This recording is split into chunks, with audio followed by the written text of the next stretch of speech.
You guys should have seen Courtney's face when I told her what we were making tonight. It was just like, oh.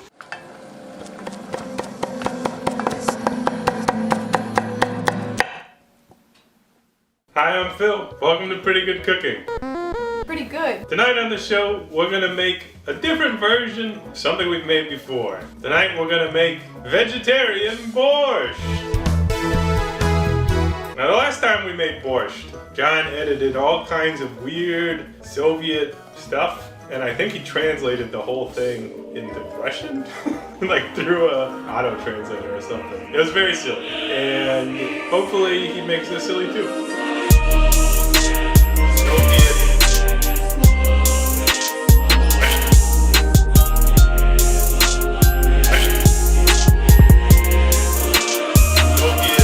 So this is a use up some old vegetables type recipe, and it's not going to be perfect because I don't have everything on hand to actually make this how I would like to. But we're in the 3rd month of COVID-19 lockdown, and things are apparently better.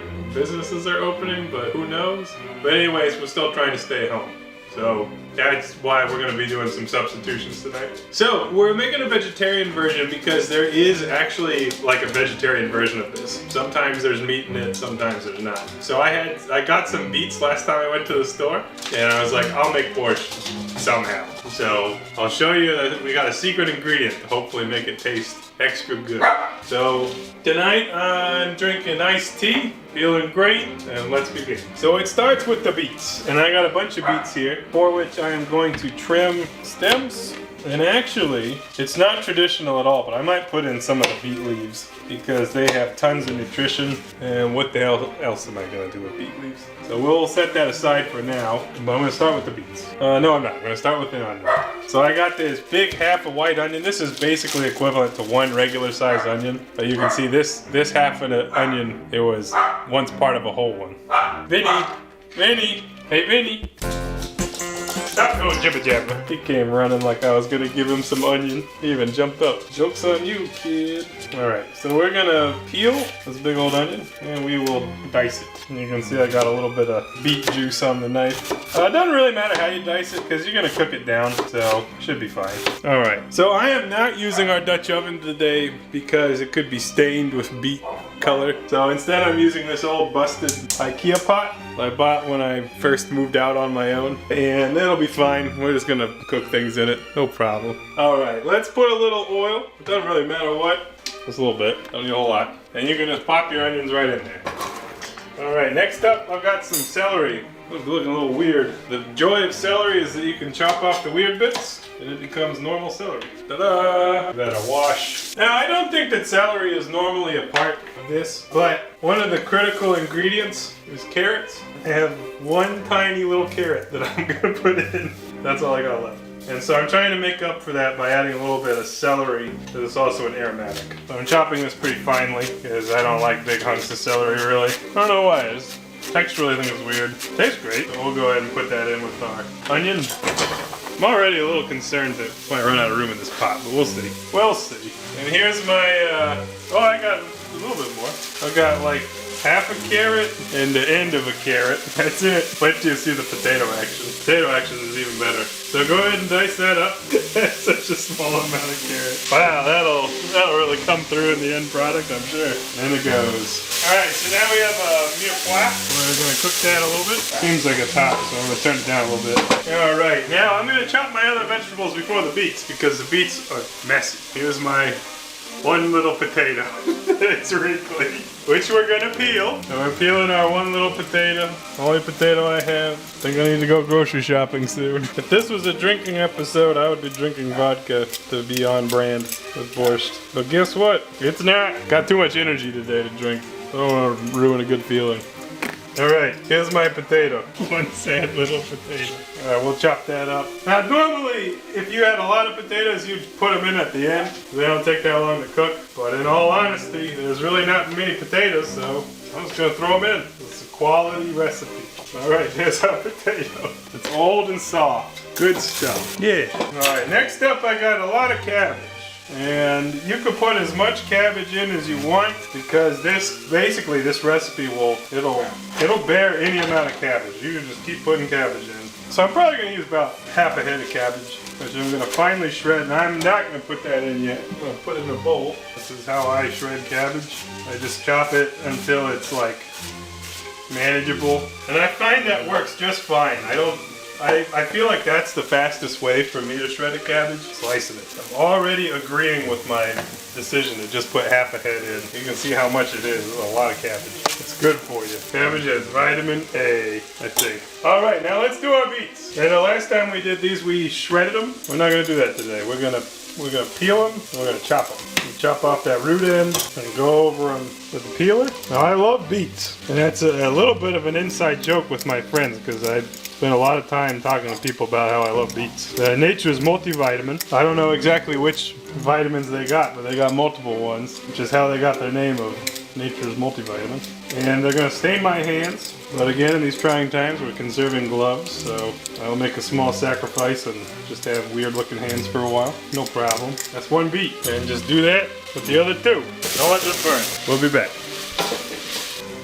Okay, so our pot of veggies is starting to brown a little bit. I don't want it to burn, so I'm gonna pour some tomato juice on it. This is gonna be a little bit of a base, a little bit of tomato juice. The acid in it should help deglaze the pot a little bit. You can add a lot of tomatoes if you want. You can the super authentic thing is to use ketchup. You can use ketchup, you can use canned tomatoes. Any of those things will do, but that's just a starter. I'm only adding a little bit of liquid because I'm trying to keep it from burning. I might add more later, but I'll probably just add water because there's gonna be so many veggies they're gonna taste. They're gonna give it that good vegetable taste. All right, let's move on to beets. So we're gonna slice them this time. And beets are fairly easy to slice. Some of them, if you got like an old dried beet, that kind of can be a little difficult because it can be tough. So I thin sliced like this, and then I'm gonna take that, stack them up, chop them in half, like so, and then rotate 90 degrees and thinly slice this way.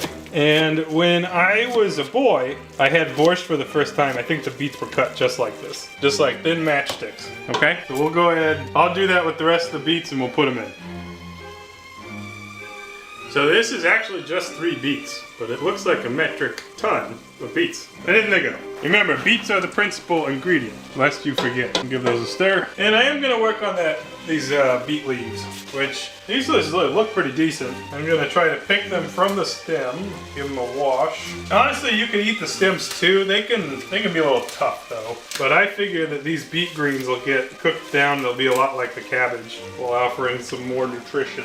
There they are. When you're working with greens, you always gotta like wash them pretty well because they can be pretty dirty. And I kind of like crumpled them up. This is my, it's like a bad chiffonade. I chopped it down to half and I'm just gonna thinly slice it. So what we're left with is finely shredded beet greens. Like so. It's like no reason not to put them in. That's good for you. All right, now check this out. Just after a little bit of cooking, the beets have colored damn near everything, which is fine, no problem. All right, so we might as well go and throw everything else in, which is barely gonna fit in the pot. Okay, there's that. And you can add a little bit of dill weed now. This is just dried dill weed. We'll add it at the end too. But dill is one of the main flavors. And we'll add some other herbs at the end. Then we need a couple bay leaves. I'll just throw those right in on top. We'll do a little bit more tomato juice. And we'll fill the rest up with water. Oh, I forgot the beans, never mind. Oh yeah, so often kidney beans or white kidney beans, which I think are pretty similar to Great Northern beans, those are often added to add a little protein, make it more filling. So we'll just crack open a fresh can of beans and throw it right in. You can basically use any white or red bean, it'll be just fine. And the bean juice will help thicken it slightly, very slightly. Okay, so again, it's a lot of stuff, but it'll cook down. Don't you worry. Over here, I'm using the cabbage bowl. Get some water from the sink.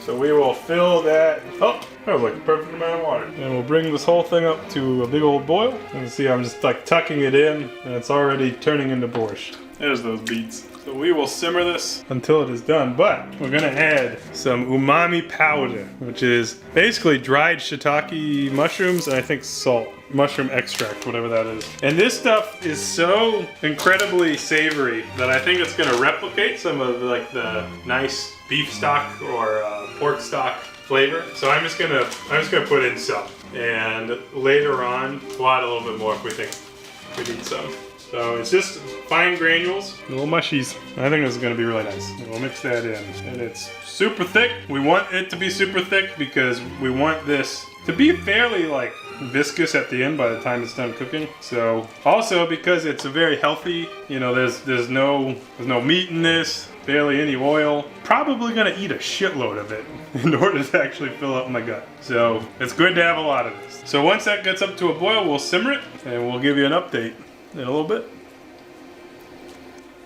So it's been about 45 minutes and here's what our borscht looks like. You can see that it's nice and thick. The vegetables are tender and everything's that lovely beet color. Alright, so let's serve it up. Let's try it out. This is going to be pretty thick, a little bit thicker than maybe your average borscht, but that's okay. Alright, and we will add the mandatory toppings. So I picked some chives and lovage from our garden and we will mince that up. Pick the lovage off the stems. You could also use fresh dill if you have it. Fresh dill would be the more typical thing to use. Parsley is good as well. Basically just your normal garden herbs would be great. We'll garnish like so, some plants. Let's try the broth real quick.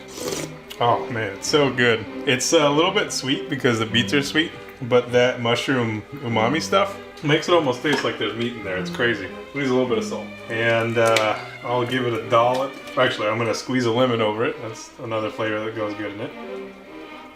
And we'll do a dollop of sour cream. Big dollop for me, because I like a lot of sour cream in it. So if you wanted this to be vegan, obviously you could omit the sour cream. You could use your vegan cream substitute or whatever cashew thing. But really, you need something creamy to balance the overall just health of this dish, I would say. You can see I mix it up, and now it looks like Pepto-Bismol. So let's give it another taste. It's so good, and it's blowing my mind at how umami it is. Like, where's the beef? Oh, so good. And this is part of one of the reasons I love beets, is they just taste so wonderful and they look weird, and it's delicious. So if you're looking for a lighter meal, full of health, try and eat more vegetarian meals. A lot of people are trying to do that. Cool people are trying to do that. Maybe give this one a shot. And that's how we did it, and we'll see you next time. Bye-bye.